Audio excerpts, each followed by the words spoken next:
G'day guys, welcome to Shenke Garage. So in this episode, gonna lay on some high build primer onto the cab and other various panels. Also got a billet steering column arrived, so we'll do a bit of an unboxing of that. And I've been thinking about the interior lately and I've just saw some seats, so we'll talk about what seats I'll be putting in this thing also.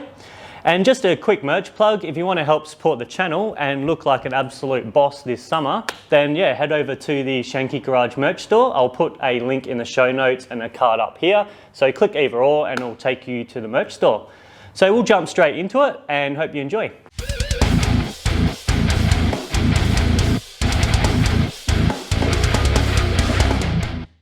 Okay, in the last episode of the HX build, we got underneath the cabin all wrapped aligned. And I'm happy with how that's turned out. It's a nice, hard, durable coating. So I've got this flipped around back onto the dolly so I can now wheel it back around. And in this episode, I'm gonna focus on getting the cabin in high build, also the inner guards and the radiator support. Once they're in high build, I can get it all blocked back and then hopefully get some color sprayed on the firewall, the door jambs, the inner guards and the radiator support. Once that's all sprayed in the yellow vortex, I can then fit the cabin back onto the chassis for the very last time, get the guards fitted, the radiator support, and then I can then focus on doing the doors and the outer guards and the bonnet. I'm going to do it in sort of two stages, otherwise it's just going to be too hard to get everything hung up and I don't really have a whole lot of room, so I'll do it in two stages. Before I get into this cabin, what I'm going to do is weld up these holes here. This one's for your wiring loom, and what I'm going to do is drill a hole in the side here and have the hidden wiring, so it'll come out the wiring loom and then you can come around through the guards, and then that way it's just going to smooth off this firewall even further. And I'm going to get rid of this hole as well, which is your speedo cable. I've got a Holley Pro Dash with a built-in GPS, so that will tell you your speed. So I don't need a speedo cable. So I'll get rid of them two holes and I'm just going to have the three holes, which will be your steering column, your brake, master cylinder, and your throttle cable, that one. So that's just going to make that firewall look a lot simpler, smoother. I've just made these patches out of sheet metal. I just used a hole saw to cut them out. That one there, it's a little bit too small, but I should be able to fill that gap, no worries. And then that one there is a good fit. So I'll weld them in, grind them back, and then put some filler over the top. Just been out for a drive to pick up some seats. I've been looking at different options on seats and I settled on this one. It's probably gonna be a few guys that aren't gonna like it, but hear me out. So I saw some seats out of a XR6. I was originally gonna go the original seats and get these reupholstered. I was probably going to add some foam to the sides or material just to kind of make it hug your body better, take some material out the back and just so you sit in it better, kind of modernize these seats. And I was looking at them and you look underneath and they're just going to need a lot of work. They're probably going to need pulling apart, sandblasted, painted up, and then it's just going to be a lot of work to get these up to standard. So I thought I would just go a modern seat. And I was looking at later sort of Commodore seats, some Camaro seats, and then I just thought, well, XR seats, they're cheap, and I've already got a F6 and the same seats in that, and like that, them seats in there are bloody comfortable. So I just thought, stuff it, I might as well just put these Ford seats in it, fuck what anyone says. By the time I wrap it in new vinyl, so get rid of the XR, I'll probably delete the headrest. And I think they're gonna work out pretty good.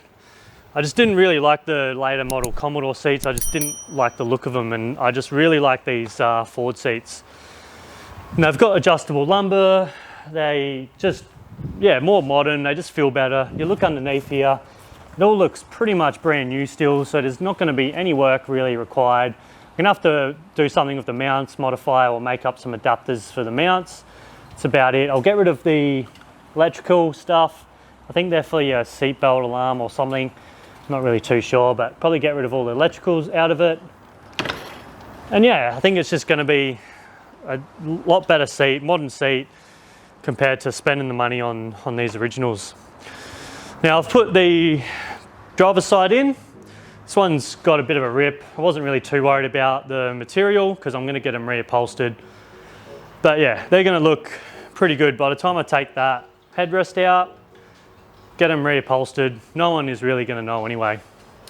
And they're $400 for the pair, so you just, yeah, can't go wrong.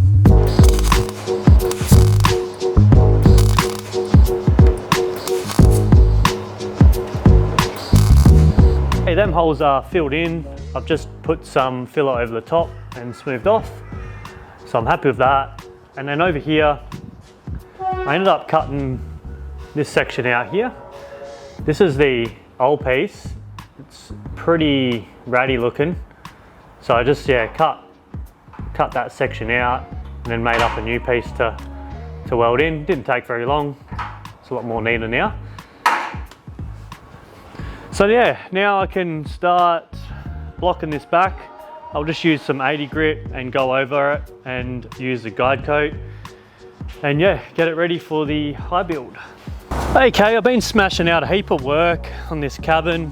I haven't been filming, it's just been a lot of sanding, a lot of bogging, and just, yeah, getting this all ready for high build. So that roof's come up really good. Yeah, it's really flat, that roof, so I'm happy with that. And then, yeah, these areas here, I just got that nice sharp line in there, so I just used a bit of tape, put a bit of filler, and then sanded that back, and then put the tape on the bottom, and then put some filler on the top side, and then sand that back to get that nice sharp line. So it's all ready for high build. And then over in here, I've got like this kind of pretty old carport, so I'll use this as a bit of a spray booth. So I've got all these inner guards ready. Just used an orbital sander to get them ready. Used a bit of filler as well. And then just got this radiator support as well. So that's all ready to go too. I just scuffed that up with a Scotch-Brite. Used the 80 grit on the inner guards. And then the cabin, I used 80 grit on the blocks. And then I used 120 after that to get rid of some of the larger scratches. So I'll mix up some primer. I've got that over here. What I'm going to do is I'll spray 1 or 2 coats of epoxy first, and then I'll spray the high build over the top of that. I'll probably do 4 coatings of the high build. So 1 coating of epoxy and then probably 4 coatings of the high build. And I'm using Flow-Right coatings, and this is also Flow-Right coatings, but they've changed their name, I think. So yeah, same company I'm using for the epoxy and the high build.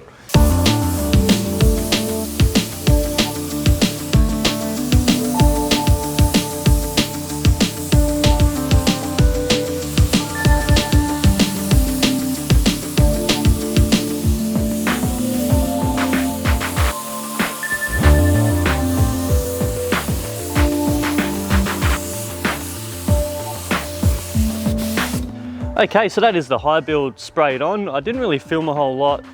I was in a bit of a rush to get it done. Had to catch up with some mates for some drinks, so I just smashed it out. But it's pretty much just the same as laying the epoxy on, really. It's a little bit different, it's definitely a lot thicker. But I gave it 4.5 coats, so I gave, yeah, 1 coat of the epoxy, laid that on pretty wet, and then I gave it 4 coats pretty much on everything, and then I gave a 5th coat anywhere that you kind of see, like the sill panels, these sides, and the roof. I just gave it that extra coat there. Just wanted it to have plenty of material on there so when I'm blocking them back, I'm not going to rub through anywhere. But yeah, I'm really happy with how it's turned out there. So this line, I really like how sharp that line is. And the roof, it's nice and smooth and flat. There's a couple little pinholes, just that little bit there. And yeah, a couple of other little pinholes, but I reckon the Dolphin glazed putty will fix that. I'll just put a little bit of that on before I block it back. Firewall and the cowl has come up nice. And then over here, I've got the guards, have come up nice as well. They're actually surprisingly pretty good. I didn't really spend heaps of time on them. I just used the orbital sander to smooth them off. A bit of filler in this section, or a bit of that fiberglass filler in there to get rid of them creases. But yeah, they've come up really nice, and this radiator support, I put a bit of filler over here as well just to make that a lot smoother. Obviously you see that bit in the engine bay, so I wanted that to look nice. But yeah, that's the first time spraying the high build, and I think it's come out pretty good. It doesn't seem to be peely or anything, so it should be relatively easy to block back. So that's pretty much at that stage now. I can start blocking back. I'll probably use like a 400 and then go over it with 600, and then it's pretty much ready for the vortex. Just one thing, when I was mixing up the high build, so I sprayed the first coat of the epoxy, and then while that was drying, I started mixing up the high build, and I found that this stuff is really, really thick, and I was actually kind of a little bit concerned. I thought it might have been defective, like it was so thick, it was pretty hard to stir. But by the time you put the hardener in and the thinners, it thinned it down quite a bit. It just, yeah, seemed pretty bloody thick. I've never sprayed it before, so I didn't know exactly how thick it's meant to be. It's definitely not like the epoxy. So the epoxy, the hardener is quite thick, and I was thinking the hardener was going to be the same for this, but it's actually quite thin. It's about the same consistency as thinners. So by the time you put the hardener in the thinners, it reduced it down or thinned it out a lot more.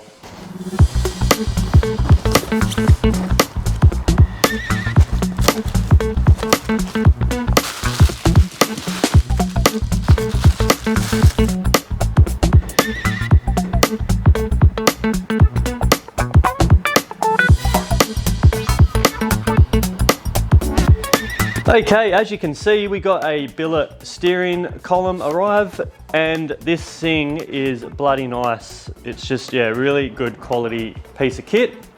And this is from a company called Billet Works, and they're based in WA. They're a really good company to deal with, really helpful. But yeah, there was a bit of a wait. It was probably a good 3 months, but I guess with like most companies, there's always a bit of a wait at the moment with parts.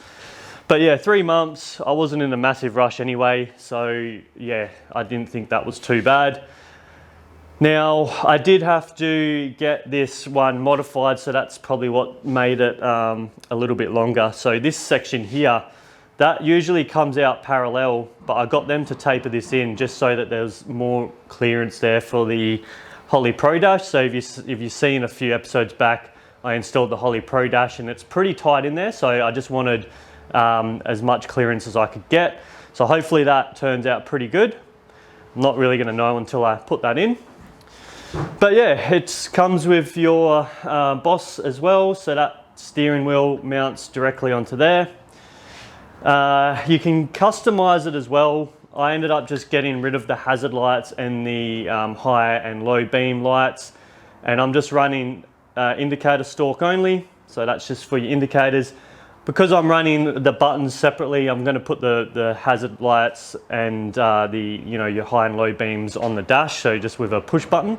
So I just wanted to get rid of anything off the steering column and put it onto the dash, just make it a lot more simpler. And yeah, it comes with a couple sets of keys and a mounting plate, or this mounts to the firewall, and then the column obviously slips through there. Wire and loom to wire up for your indicators and your ignition, etc. And then yeah, you just use your old mounting bracket onto the steering column mount. So you just pull the one off the old steering column and you just bolt that to this one, and then it's just pretty much all bolt in, no modifications needed. It's got the splined end here that goes into for your rack and pinion steering. So yeah, that's basically all it is to it. But yeah, just really good finish, really good quality piece of gear. So I'm not going to install this until I get the cab back on. just don't really want to scratch you. So I'll just put it back in the box, and yeah, pretty excited to get that installed when it comes time to doing that. And it also comes with a engineering certificate as well, so ADR certificate. So yeah, that's quite handy as well. Unfortunately, didn't get to spray any colour on this episode, but next episode we'll definitely get some colour sprayed. I'm super excited to lay on some colour, see what it looks like. And just on another note, I've entered the tonner into Rocky Nats. So Rocky Nats is a car show in Queensland. It's a pretty decent car show. So I'm pretty excited for the first car show for the tonner to be Rocky Nats. And that show is in April next year. So I've still got about 5 months or so to get this thing finished for Rocky Nats, and it might seem a fairly long time, but I still do have a heap of work to do, and I think it'll come around pretty quickly. So it's going to be a bit of a kind of a rush to get this thing finished before Rocky Nats. But anyway, that at least gives me a bit of a date to work to, and it will be cool to debut it at Rocky Nats.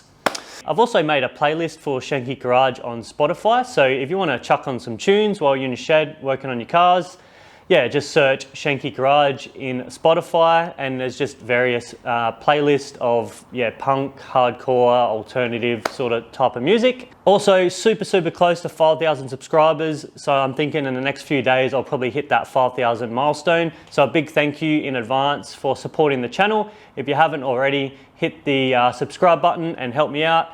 And also, if you want to support the channel further, once again, head over to the Shenke Garage merch store. Link in the show notes.